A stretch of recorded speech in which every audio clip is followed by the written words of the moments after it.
रामटेकसाठी आत्ता बैठक बोलवली आहे. लोकांनी आमचे लोक कामाला लागलेले आहेत. इतर सगळ्या मतदारसंघामध्ये असतात. हळूहळू आता रंग चढत जाईल. काल एबीपी माझा सी वोटरच्या सर्व्हेमध्ये महाविकास आघाडीला चांगला यश आणि त्यामध्ये शिवसेनेचं योगदान सर्वात जास्त होतं. जे काय त्यांनी दाखवलं आहे त्याच्याविषयी आम्ही सहमत नाही आहोत. आम्हाला महाराष्ट्रामध्ये आम्ही 100% यश मिळवायच्या मार्गावर आहोत. हे तुमचे देवेंद्र फडणवीस म्हणतात काय 45+ त्यांच्यासाठी त्यांचा आकडा काही असेल. त्यांना आता आकडे लावायची सवय आहे. त्या इलेक्शननंतर त्यांना त्याच धंद्यात पडावं लागेल आकडे लावण्याच्या या भाजपला.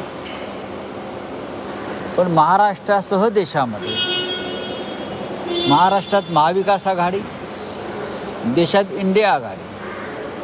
अमृत नोनी गॅस्ट्रिन, अपचन, ऍसिडिटी, गॅस्ट्रबल ह्यापैकी तुम्हाला कुठलाही गॅस्ट्रिक प्रॉब्लेम झाला, उपाय एकच, अमृत नोनी गॅस्ट्रिन. देशामध्ये आम्ही साधारण 305 जागा जिंकतो.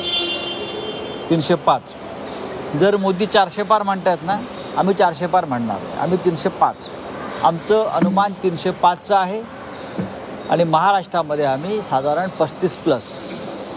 आज रामनवमी मुख्यमंत्री रोड शोही करतायत आणि रामटेक ज्या मतदारसंघाचा तुम्ही उल्लेख केला, दिवसभर त्या ठिकाणी प्रचारात मुख्यमंत्री आहेत.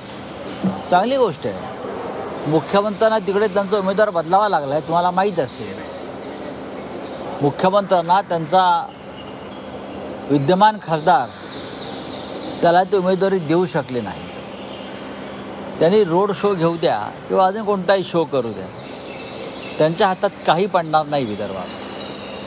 जेव्हा रामलल्लांची प्राणप्रतिष्ठा झाली होती तेव्हा मुख्यमंत्री म्हणाले होते आम्ही पुढील काही दिवसात अयोध्येत जाऊ. आज रामनवमी अजूनपर्यंत मुख्यमंत्री अयोध्येत गेलेले नाही. असं आहे की त्यांचं जे रामावरती प्रेम आहे ते नकली आणि राजकीय ढोंगाचं प्रेम आहे.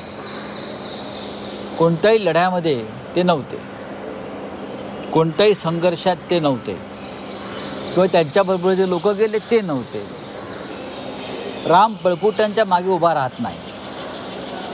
जे मैदानावर उभं राहून लढतात आत्मविश्वासानं, राम त्यांनाच पावतो, एवढंच मला माहिती आहे. इंदापूरमध्ये अजितदादांनी असं म्हटलं आहे की तुम्हाला पाहिजे तेवढी निधी देऊ, मात्र त्या प्रमाणात आम्हाला मशीनमध्ये बटन दाबा, अशा पद्धतीचं व्यापाऱ्यांना आव्हान केलं.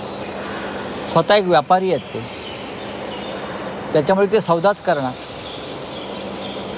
मुळात हा देश सध्या व्यापारी चालवत आहेत आणि त्यांनी मग प्रत्येक गावात, जिल्ह्यात, राज्यात व्यापाऱ्यांचे एजंट निर्माण केलेले आहेत. त्यातले ते एक आहेत.